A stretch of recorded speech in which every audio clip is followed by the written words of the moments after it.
انسان میں جو ایک جنسی طلب ہے، اس میں جو ایک شہوت کا مادہ ہے، انسان نے خام خواہ اپنے اوپر قدغنیں عائد کر لی ہیں، اور صحیح اور غلط اور جائز اور ناجائز، ماں بیٹی بیوی میں خام خواہ کی ایک تفریق ہے جو انسان نے قائم کر لی ہے۔ یہ تمام تفریقیں غیر فطری ہیں، اس لیے کہ حیوانات میں ہم یہ دیکھتے ہیں کہ ایسی کوئی تفریق موجود نہیں ہے، بلکہ یہ کہ جیسے پیاس لگے کسی انسان کو تو پانی جہاں سے مل جائے، یا یہ کہ اگر بھوک لگتی ہے تو جہاں سے بھی اس کی انسان تشفی کر لے، اسی طور سے یہ بھی ایک انسان کی طبعی خواہش ہے، جیسے وہ ابھرے ویسے ہی اس کو جس طور سے بھی موقع ملے اس کی تسکین حاصل کر لینی چاہیے۔ یہ دو اصل میں فلسفیانہ نقطہ نظر، اور جیسا کہ میں نے عرض کیا خاص طور پر ادب کے میدان سے، لٹریچر کے میدان سے، خاص طور پر افسانوی انداز میں، ناولوں کے انداز میں، ڈراموں کے انداز میں یہ فکر پھیلایا گیا۔ یہ فکر ہے کہ جس نے مغرب کی تہذیب کا جو یہ سماجی عنصر ہے، اسے واقعتاً یہ ہے کہ ایک سنڈاس بنا کر رکھ دیا ہے۔ جیسا کہ میں نے عرض کیا کہ ویسے تو پورے یورپ میں، اور اسی کا عکس ہے اس وقت پوری دنیا میں، اس تہذیب کے اثرات موجود ہیں، لیکن یہ کہ درجات ہیں۔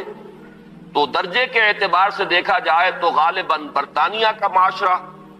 اور اس کے ساتھ یہ اسکینڈینیوین کنٹریز جو ہیں، یہ اس معاملے میں اس وقت پوری نوع انسانی کے امام شمار کیے جا سکتے ہیں۔ مجھے چونکہ امریکہ بھی جانے کا اتفاق ہوتا رہتا ہے تو میں نے یہ محسوس کیا کہ امریکی معاشرہ ابھی اس اعتبار سے بہت پیچھے ہے۔ یورپ کو اس میں پیش قدمی کا اور امامت کا شرف حاصل ہو چکا ہے، اور خاص طور پر یورپ میں بھی یہ تین ممالک جو ہیں یہ بہت آگے نکل گئے ہیں۔ چنانچہ شرم اور حیا نام کی کسی شے کا کوئی وجود وہاں نہیں ہے، عصمت و عفت کا کوئی تصور موجود نہیں ہے۔ معلوم ہوتا ہے کہ یہ چیزیں انسان کی لغت کی میں سے خارج ہو چکی ہیں، اس کے سوچ کے دائرے سے باہر ہو چکی ہیں، اور اسی کا سب سے بڑا مظہر یہ ہے کہ آپ کو معلوم ہوگا کہ برطانیہ میں بھی یہ قانون منظور ہو چکا ہے، اور اسکینڈینیوین کنٹریز میں بھی، کہ دو مردوں کی شادی بھی ہو سکتی ہے۔ دو مرد لیگلی، قانونی طور پر شوہر اور بیوی کی حیثیت سے رہ سکتے ہیں، قانون انہیں تسلیم کرے گا یہ شوہر ہے اور یہ بیوی ہے۔ اب اس درجے پرورشن، اس درجے فطرت انسانی کا مسخ ہو جانا، یہ چیز کہ جو ناقابل قیاس ہے، لیکن یہ کہ بالفعل دنیا کے اندر یہ موجود ہے۔ اور پچھلے دنوں جب مجھے اتفاق ہوا جانے کا سویڈن، تو وہاں معلوم ہوا کہ ایک پاکستانی بھی ہیں، ایک سرحد کے رہنے والے صاحب، جنہوں نے کہ ایک لڑکے سے وہاں شادی کی ہوئی ہے، اور قانونی اعتبار سے وہ میاں اور بیوی کی حیثیت سے وہاں مسلم طور پر زندگی گزار رہے ہیں۔ یہ جو معاملہ ہے، مجھے زیادہ صدمہ جس بات کا ہوا وہ اس پہلو سے کہ اس معاشرے کی جو اچیومنٹس ہیں، جو انہوں نے خوبیاں حاصل کی ہیں، ہمارا معاشرہ جو ہے ان کے بارے میں تو سوچنے کو بھی تیار نہیں۔ مثلاً یہ کہ سیاسی سطح پر مساوات، معاشی کفالت کا اصول، کہ کوئی شخص وہاں بھوکا نہیں رہ سکتا، ہر شخص کی گویا کہ کفالت جو ہے وہ ریاست کے ذمے ہے۔ وہ باتیں جو اسلام نے دی تھی، جو حضرت عمر فاروق رضی اللہ تعالیٰ عنہ کے قول منسوب ہے کہ اگر دجلہ و فرات کے کنارے کوئی کتا بھی بھوکا پیاسا مر گیا تو عمر قیامت کے دن ذمہ دار ہوگا۔ یہ نقشہ واقعہ ہے، تسلیم کرنا پڑتا ہے کہ ان لوگوں نے اس چیز کو آج کی دنیا میں بالفعل حاصل کر کے دکھایا ہے۔ سماجی مساوات کا یہ عالم کہ اگر کوئی فائنینس منسٹر، اسے بھی اگر اپنا چیک کیش کرانا ہے تو وہ بھی بینک میں اسی طرح لائن میں لگتا ہے جیسے کوئی عام شہری لگتا ہے۔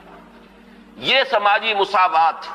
کہ غریب سے غریب آدمی بھی وہاں پر جو بھی ہے، چاہے وہ ویلفیئر پر زندگی گزار رہا ہو، وہ خود معذور ہو چکا ہو،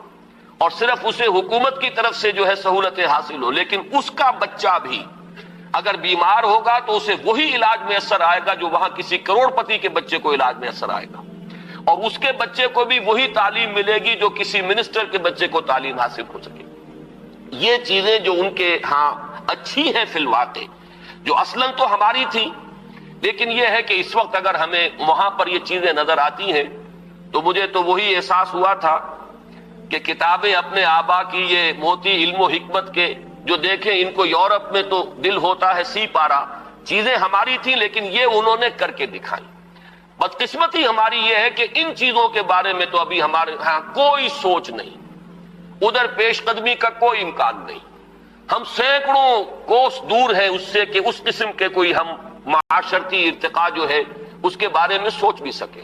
لیکن جو ان کی گندگی ہے جس نے کہ ان کو تباہ کر کے رکھ دیا ہے، خاندانی نظام ٹوٹ پھوٹ کر رہ گیا ہے. جیسا کہ میں نے عرض کیا کہ شرم اور حیا جو ہے وہ ان کی لغت سے خارج ہو چکے ہیں، عصمت و عفت کے الفاظ بے معنی ہو چکے ہیں. یہ وہ گندگیاں ہیں کہ جن کو اپنے اس معاشرے کے اندر لانے کے لیے ہمارے ہاں ایک طبقہ ہے کہ جو پورے طور پر فعال ہے،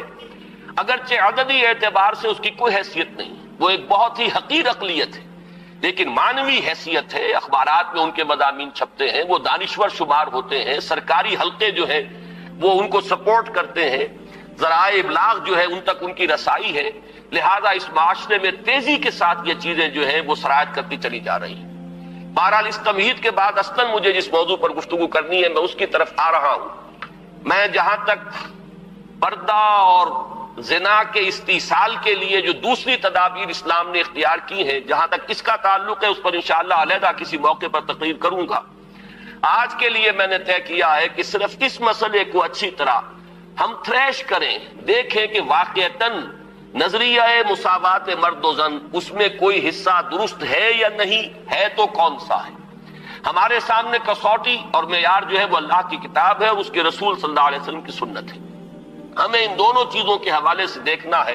کہ اس نظریے میں صداقت کا ایلیمنٹ کتنا ہے اور دھوکہ اور فریب کا حصہ کتنا ہے. میں سب سے پہلے تو یہ عرض کروں گا کہ اسلام بھی دو سطحوں پر عورتوں اور مردوں کے درمیان کامل مساوات کا قائل ہے، لیکن ایک تیسری سطح وہ ہے کہ جس پر وہ ایک فرق کرتا ہے، درجہ بندی کرتا ہے. ان دونوں کو علیحدہ علیحدہ سمجھ لینا چاہیے. پہلی سطح جس پر کہ اسلام عورت اور مرد کے درمیان کامل مساوات کا قائل ہے وہ شرف انسانیت ہے. مرد بھی انسان ہے، عورت بھی انسان ہے. جو شرف انسانیت ہے اس میں مرد